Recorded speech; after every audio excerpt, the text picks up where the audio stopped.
Whale number 2. This one right there. It's the gray whale. As the name implies, it's gray in color. The gray whale, it's a big whale, but it's nowhere near the blue whale. The gray whale is about 45 to 50 feet long, weighs anywhere from 30 to 40 tons. The gray whale, it has baleen. It has baleen. And something else I want you to know about the gray whale, it's missing something. It doesn't have a dorsal fin. It doesn't have a fin on its back. It has no dorsal fin. Now think about having a dorsal fin. What does a dorsal fin allow you to do? Well, what it does is it keeps you, when you're swimming, it keeps you from spinning over. So if it doesn't have a dorsal fin, what can it do? Oh, that means it could spin over. What I'm leading up to is how does the gray whale eat? What the gray whale does is it gets a breath of air and then it dives down to the bottom. When it goes down to the bottom, because it doesn't have a dorsal fin, it rolls over on its bottom. It takes a big bite out of the bottom, spits out all the water and the sand, swallows everything that was in it. What would be in it? Well, down at the bottom, there's going to be some crabs in it. There's going to be some clams in it. There's going to be some shrimp in it. There's going to be some worms in it. There might have been a flounder down at the bottom. It's just going to swallow all that stuff. So that's what it eats and how it eats it. It dives down at the bottom, takes a big bite out of the bottom, spits out the sand. Oh, one of my favorite all-time students, Edie O'Connor. Edie sent me this.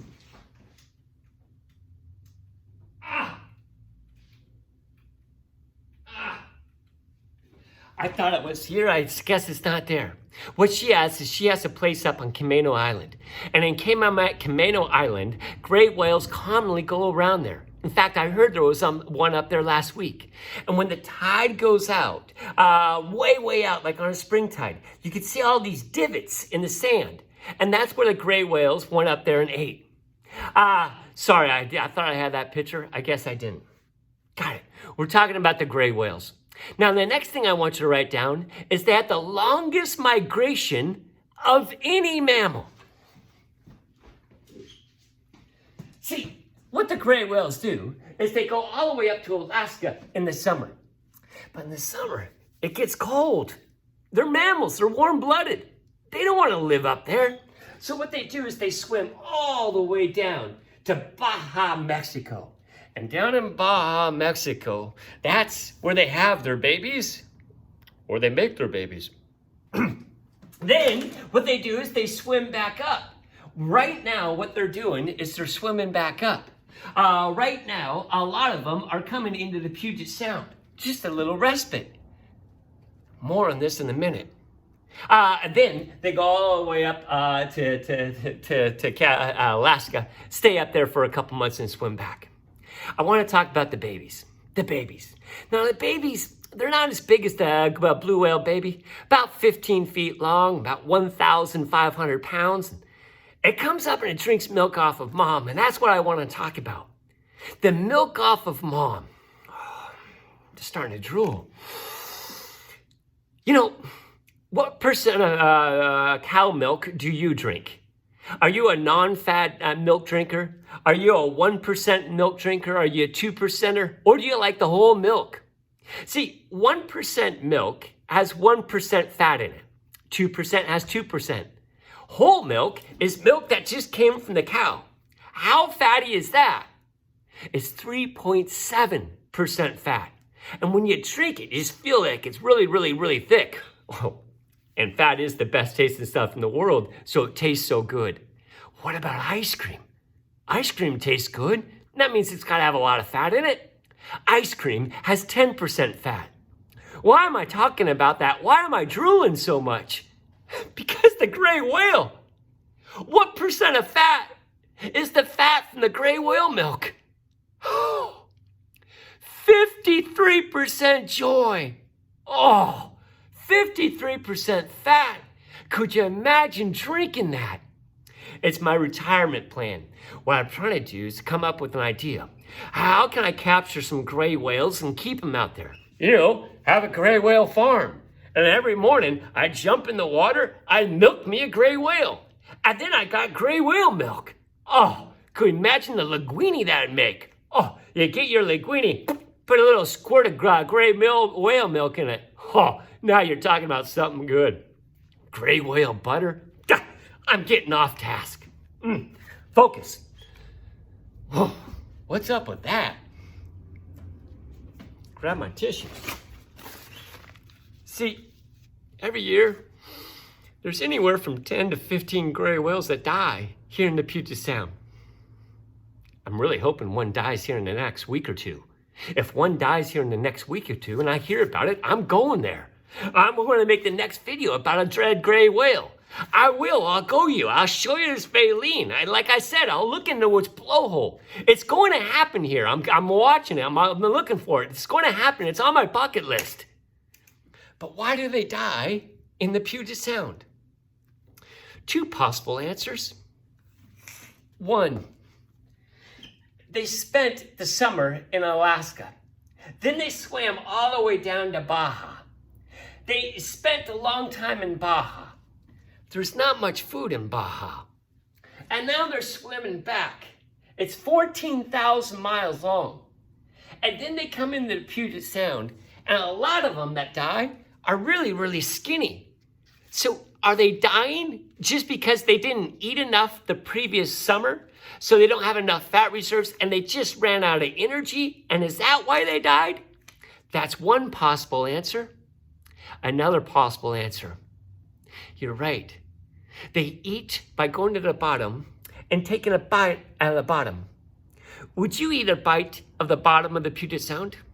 Me neither. See, what's happening in a lot of these gray whales is when they cut them open and they look inside their stomach. Like this one here, it died off of alki 3 years ago.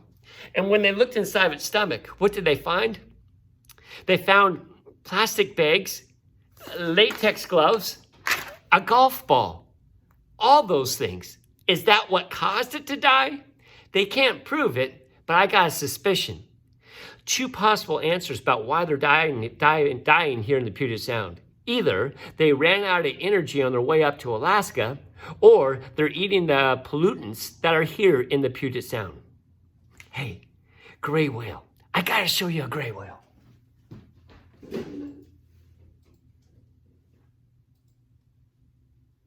As the herring spawning finishes, other migrants are starting to arrive just offshore. There they are. Grey whales. They have followed the sun north, and they too are seeking the food that is generated by the bloom of the phytoplankton. If there's a bunch of krill, it'll take advantage of it. And these whales It'll sift it, but again, normally they dive down to the bottom. With the filter plates of baleen that hang from their upper jaws. Grey whales make one of the longest migrations undertaken by any marine mammal, a round trip of 12,000 miles or so, from their breeding grounds off Mexico, along the entire coast of North America, right up to the Arctic Ocean. They travel close to the coast. No dorsal fin. The males and non-breeding females leading the way. The last to start are the cows that have just given birth. They have to wait until their newborn calves are sufficiently big and strong to tackle such an immense journey. It's riding with mom on its back. Slow. The mothers must stay alongside their young, and even a strong calf. Go drink some milk. They stick even closer to the shore, often within just 200 meters. Killer whales. They have learned that grey whales follow traditional routes. The killers have no trouble in overtaking a calf and its devoted mother. They won, were they?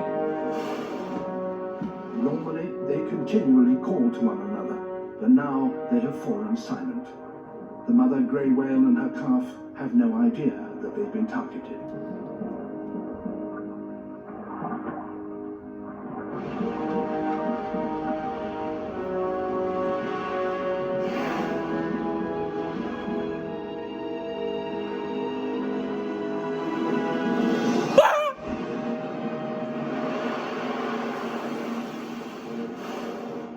Catching up with the grey whales is the easy part for the killers. They have to be cautious, for they're only about half the size of the grey whale mother. They wouldn't. She can inflict real damage with her tail.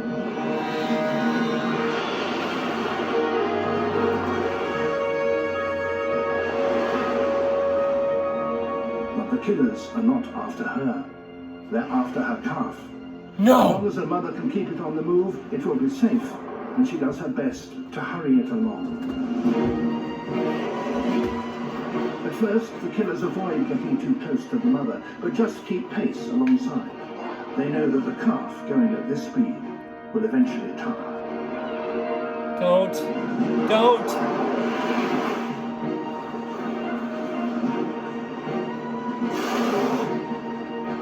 After 3 hours of being harried in this way, the calf becomes too exhausted to swim any further. The mother has to stop. Don't stop. You gotta keep going. This is the moment the killers have been waiting for. They start to try and force themselves between mother and calf. No.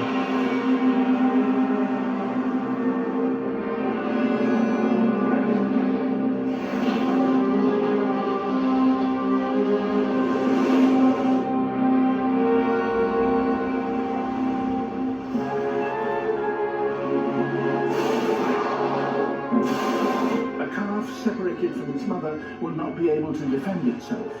Time and again, the black fins of the killers appear between the mottled backs of the grey whales.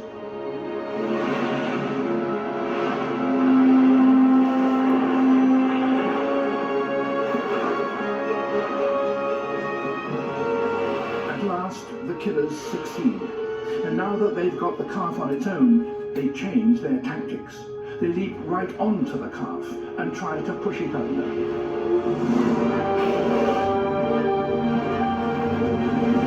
No. No.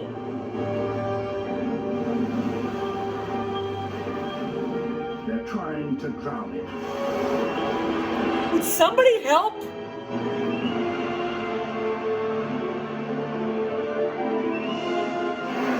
The calf snatches a desperate breath.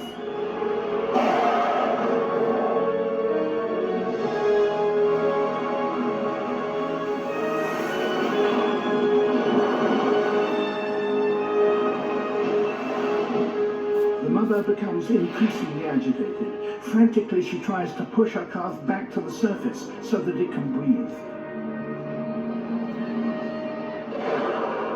But now it's so exhausted that it has to be supported by its mother's body.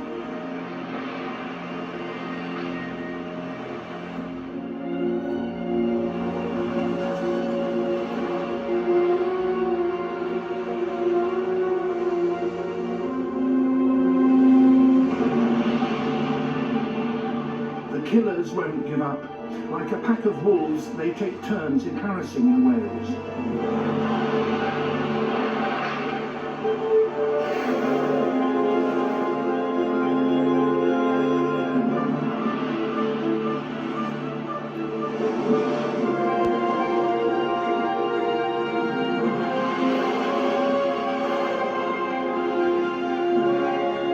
Now the whole pod is involved.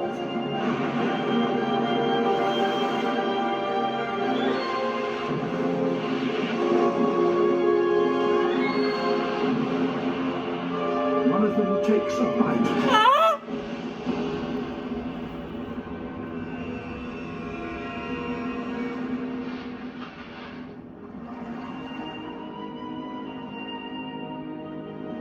Soon the sea is reddened with the calf's blood, and the killers close in for the final act.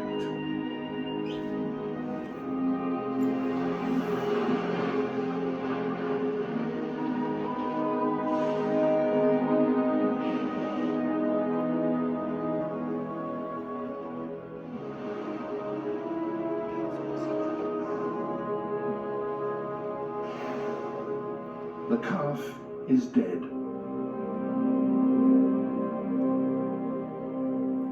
And After the a 6-hour only thing they hunt, eat the killer whales have is the finally baby won the gray hunt. whale's tongue.